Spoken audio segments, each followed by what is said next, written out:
In this video, I'm going to show you my exact strategy of testing new creatives on Facebook ads for my dropshipping product.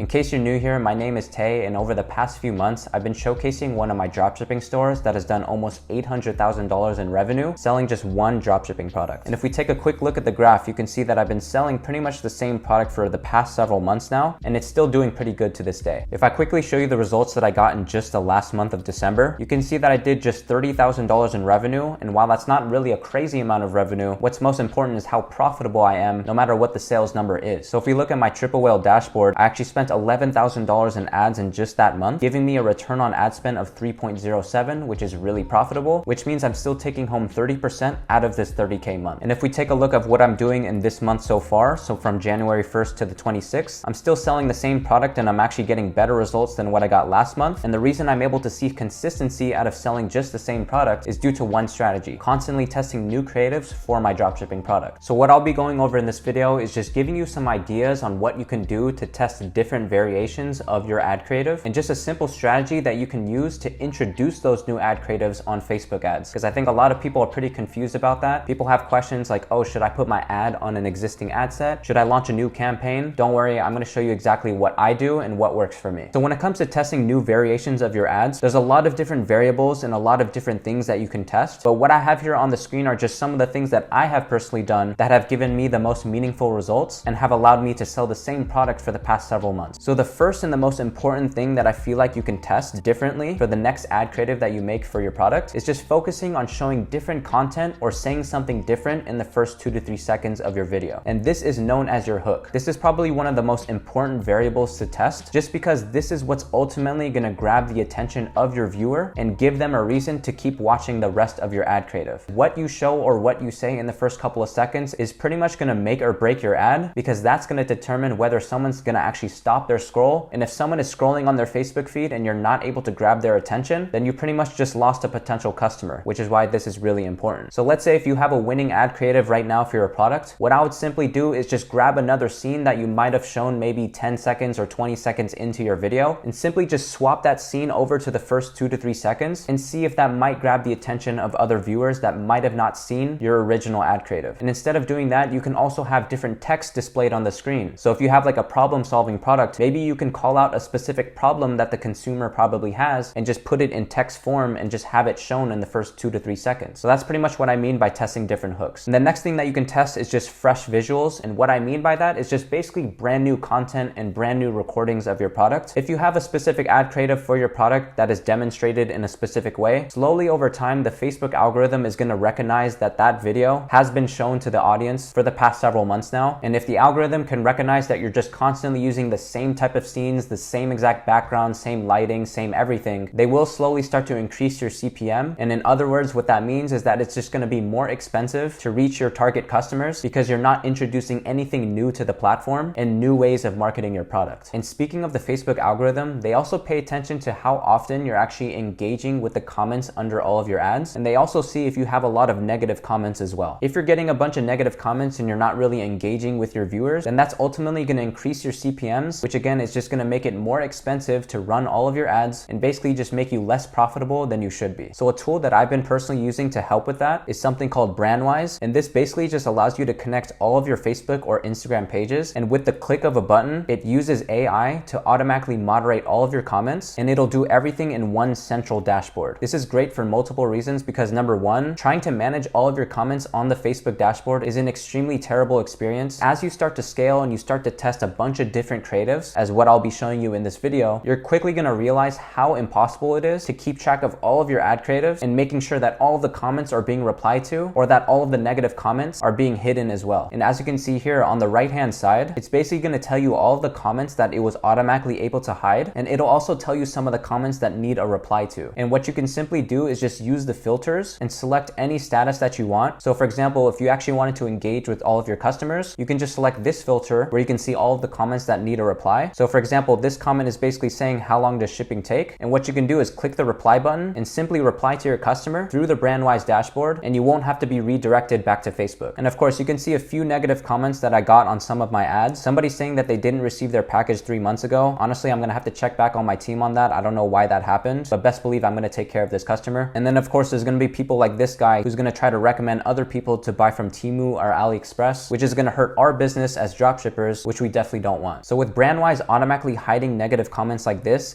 saves me a lot of money and time because I don't have to hire a VA to do this for me. It's gonna help to ensure that all of my ads are perceived as high quality to the Facebook algorithm, which is ultimately gonna drive down my ad costs and make it less expensive to reach all of my customers with my ad creative. So I highly suggest giving this app a try, and you can set up an account right now using the link down in the description below. So some other ideas that you can do to test new creatives for your product would be to include some UGC, and that just basically means having an actual human being holding your product or saying something about it. Some viewers just like to see that there's an actual face behind your product, and it just overall feels a little bit more personal to them. So if possible, what you can do is just simply ask a family member to hold the product or say something about it, and just see if you can add that into one of your new ad creatives. Another thing that you can do, which is working really well today, is using AI voiceovers for your ads. So again, this goes a little hand in hand with UGC because these AI voiceovers sound really realistic. If you can get somebody to talk about your product and talk about their own experience and explain it kind of like a story, then it's going to make the viewer feel like it's a bit more personal and not just like another typical ad that you typically see on Facebook. So in case you do want to know how to edit and make ad creatives using AI, be sure to watch my last video as I give a complete in-depth tutorial on how to make ad creatives for Facebook and TikTok ads. And other things that you can do is test different video lengths. So for example, if one of your ad creatives was around 30 seconds long, maybe you can try something a bit shorter like 10 seconds or 15 seconds. And that's actually a length that I would typically recommend because as long as your video is under 15 seconds, it'll be able to show on the Instagram stories placement, which I feel like is one of the hottest placements out there where I get a majority of my sales. And you can even test smaller variables such as changing the music of your video. So you can keep your ad creative the exact same, but just simply change your background music because changing the music can evoke a different mood and different emotions to the viewer, which could impact their buying decision when they're watching your ad. Believe it or not, a simple variable like this could actually provide a meaningful change in your ad performance. And lastly, you can also test different ad copies. So basically just the text that you write in your Facebook ad creative, the headline, and also the description. I will say that the ad copy is honestly not the most important part of the creative. I personally believe the creative itself is the most important thing, and the ad copy and the copywriting is just a supplement to an already well-produced ad creative itself, if that makes any sense. So now that you have some ideas on what you could be doing to test new creatives for your dropshipping product, now I'm going to show you what I'm personally doing to launch new creatives alongside my existing campaigns on Facebook. So let's just say, for example, you have a good performing campaign and you have different ad sets that are performing well and some that may or may not be performing that good. And let's say that you have a few interests that have been giving you really good results over the past 3 to 7 days. What I would simply do is just take note of the best performing interests, and we're going to stack all of them together under one ad set, and that's going to be the audience that we're going to be using to test all of our new creatives. So an easy way to do that is to just duplicate one of your interests. We're going to turn off multi-advertiser ads just because I just never leave that on. And then you're going to select new campaign, and you're going to label this campaign as your creative testing campaign. And then you're going to click duplicate. And what I'm going to do is just rename this as something like best interest stack. I'm going to scroll down. I'm going to select a website because sometimes it automatically always goes to website and shop. You're going to leave everything the same as your existing performing ad sets. And we're going to set a budget of around $20, which is what I would recommend, especially if you already have a validated and winning product. And you just want to make sure to start your ad the very next day at 12 o'clock at midnight. And we're not going to have an end date because I just had that for example purpose. And you're going to keep scrolling down. And this is where you're going to stack together all of your best performing interests from any of your existing campaigns. So in this example, I just put a little emoji next to all of these interests just to help you know that these are my winning ad sets. And you can see I have a total of 3 interests that have been giving me the best results. One of them is health and wellness, one of them is sleep, and one of them is pillow. So on this ad set, we already have health and wellness, and now we're just going to add pillow, and we're also going to add sleep. So of course, this is just an example. You yourself should add all of the interests that have been giving you the best results within the past 3 to 7 days. From here, you can leave everything the same or whatever has been working on your existing ad set, and now we can begin working on the ad creative itself. So the reason I duplicated one of my existing performing ad sets is so that we can easily keep all of the ad copywriting from our existing performing ad. Whenever I test new variations of ad creatives, I typically like to keep the same exact primary text, the same headline, and the same description, just because I don't want to change too many variables at once. I first want to see if the actual ad creative itself, so like a different video or a different type of photo, is going to be the reason that I actually see improved performance or no difference at all. So that's just my recommendation to you. Just keep your ad copywriting the same. The most important thing is the creative itself. And what I'll do is I'll just remove this ad creative, and this is where you're gonna add all of your new ad creatives. So whether you have videos or different images that you wanna test, in this case, I'm just testing different image ads for this product. So I'm gonna select one of my new photos here. I'm gonna keep everything original, never crop anything, just always keep your ad creatives original. I'm gonna click next. If you are testing just a photo ad, I would recommend leaving the music on. You can leave on relevant comments. Image template, I would honestly recommend to turn that off because I think it looks really ugly. And if we scroll down, I would recommend to keep this on. Visual touch-ups, text improvements, you can leave on. Image filter, you can leave those off. 3D animation, I wouldn't turn that on. Expand image, definitely do not turn that on. And this option as well, I would make sure to leave that off. And then I'll click done. And then from here, you could just name your ad whatever you want. So for me, I'll just put photo version 2. And when it comes to introducing new creatives, I would recommend testing at least 2 to 3 new creatives per ad set. So what I'm gonna do is select these buttons here and then quickly duplicate it. That way we have the exact same ad with the same ad copywriting. I'm gonna rename this to photo version 3. I'm gonna scroll back down. I'm gonna delete this photo, and then I'm just gonna add another photo that I wanna test. I'm gonna make sure to keep everything as original, click next, and then make sure to select all of the same options as I did before, click done. And then once that's done, I'm just gonna quickly duplicate once again. We're gonna name this photo version 4. Scroll down, remove this ad, and then select your other ad creative, click next, do the same thing, and you're pretty much done setting up all the ads under your brand new ad set. And real quick, if you have trouble writing good ad copies for your Facebook ad creatives, I do have a ChatGPT prompt that will help you write ad copies just like this. And this is typically the format that I follow for all of my other products, and they give me really good performance. So if you are interested, just scroll down in the description below and see if my prompt can help you out. So once you're done setting all of that up, you can just go here and click the X button here. We're gonna go back to our campaigns, and then we're gonna go into our creative testing campaign that we just created for this new ad set. And now we're just gonna duplicate the ad set itself. And you wanna make sure that you bring over all of your reactions, comments, and everything like that, and click duplicate. And the only difference that we're gonna be doing with this ad set is that we're gonna be calling this a broad ad set. We're gonna scroll all the way down, and we're gonna remove all of those interests that we had on our previous ad set. And pretty much what we're doing here is just we're gonna have another ad set that is just targeting completely broad, and it's just gonna use all of the data from your ad account and your pixel for your existing product. And you're basically gonna see which of these ad sets perform better, and ultimately which ads out of these ad sets are gonna give you the best results. You're gonna let these ad sets run for around 2 to 3 days, and then you're just gonna determine which of your new ad creatives are getting you the most purchases and the lowest cost per click. Once you have figured out which of these 3 ads are giving you the best performance, now you could just create a brand new ad set into any of your existing winning campaigns with your older winning creatives, and then you'll be able to include this new creative along those ad sets. And in case you're a little lost of what I just said, for example, let's say you had a winning campaign that contained all of your interests for the ad that you were originally running. So let's say if this was your ad that you were running for like the past month, what I then did is I duplicated this interest that was performing well. But now if I actually select this ad set and go to the ads, it's also going to contain my winning ad, but also the new ad that I just validated using the creative testing campaign. And to help me know which ad sets contain different creatives, I would just recommend putting the name of the creatives on the ad set itself. That way you can better keep track of all of the ad sets that contain specific creatives. So once again, this strategy is just basically using a campaign that we call as the creative testing campaign. Anytime you want to test new creatives, you could just use this campaign to test any new creative that you want. And then once you validate any of those creatives, you basically just want to keep bringing them over to your existing winning campaign. And that's because your winning campaign has a lot of data, and it'll be able to optimize properly as you keep creating more ad sets within that same campaign, if that makes sense. And that's going to wrap up the entire video. I hope that this strategy does help you out. If you did find this video helpful, be sure to drop a like and subscribe to this channel, as I'm going to be continuously making more valuable videos just like this. And in case you haven't, be sure to join my free Discord group. That way you can connect with other people who are doing dropshipping and e-commerce. And I'll also be online there from time to time to answer some of your guys' questions. And I also have a bunch of free resources that you can download, which will help you with your e-commerce journey. And with all that being said, I thank you so much for watching, and I'll catch you on the next one.